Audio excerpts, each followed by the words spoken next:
Veerashaiva Lingayat global business ಕಾನ್ಕ್ಲೇವ್ಗೆ ಮೂರನೇ ದಿನವೂ ಕೂಡ ಅದ್ಭುತ ಪ್ರತಿಕ್ರಿಯೆ ವ್ಯಕ್ತವಾಗಿದೆ. ಬೆಂಗಳೂರಿನ ಅರಮನೆ ಮೈದಾನದಲ್ಲಿ ನಡೆಯುತ್ತಿರುವ ಕಾರ್ಯಕ್ರಮದಲ್ಲಿ ಇಂದು ಕೂಡ ಹಲವು ಕಾರ್ಯಕ್ರಮಗಳ ಆಯೋಜನೆ ಮಾಡಲಾಗಿತ್ತು.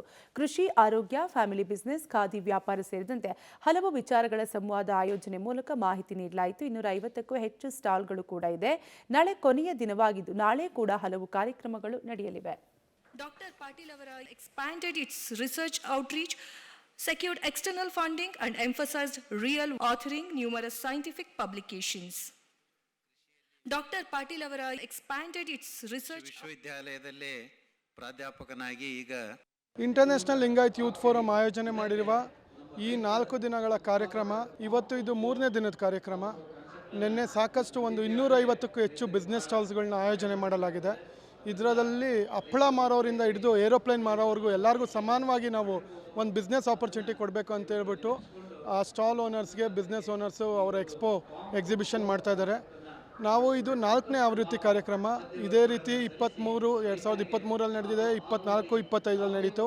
ಮೊದಲನೇ ಕಾರ್ಯಕ್ರಮ ಬೆಂಗಳೂರಲ್ಲಿ ನಡೀತು, ಇದೇ ಪ್ಯಾಲೇಸ್ ಗ್ರೌಂಡಲ್ಲಿ. ಎರಡನೇ ಇದು ನಮ್ಮ ಗ್ಲೋಬಲ್ ಬಿಸ್ನೆಸ್ ಕಾನ್ಕ್ಲೇವ್ ಹುಬ್ಳಿಯಲ್ಲಾಯಿತು. ಅದಾದಮೇಲೆ ಮೈಸೂರಲ್ಲಾಯಿತು. ಪ್ರತಿಯೊಂದು ಕಾರ್ಯಕ್ರಮದಲ್ಲಿ ನಾವು ಸುಮಾರು 150 ಕೋಟಿಗೂ ಹೆಚ್ಚು 3 ದಿನದ ಕಾರ್ಯಕ್ರಮದಲ್ಲಿ ಈ ಸ್ಟಾಲ್ಗಳಲ್ಲಿ ಬಿಸ್ನೆಸ್ ಆಗಿರೋದಿದೆ. ಅದಾದ ನಂತರ ಇಲ್ಲಿಗೆ ಬಂದವರು ಬಿಸ್ನೆಸ್ ಸ್ಟಾಲ್ನ ವಿಸಿಟ್ ಮಾಡಿ ಬಿಸ್ನೆಸ್ ಆಗೋಂಥದ್ದು ಸುಮಾರು ಒಂದೊಂದು ಕಾನ್ಕ್ಲೇವಿಂದ 1000 ಕೋಟಿಗೂ ಹೆಚ್ಚು ಬಿಸ್ನೆಸ್ ಆಗಿದೆ. ಅದೇ ರೀತಿ ಈ ಸರಿನೂ ಇಲ್ಲಿ 200 ಕೋಟಿ 3 ದಿನದ ಕಾರ್ಯಕ್ರಮದಲ್ಲಿ ಬಿಸ್ನೆಸ್ ಆಗೋ ಎಲ್ಲ ಒಂದು ಸಂಭವ ಇದೆ.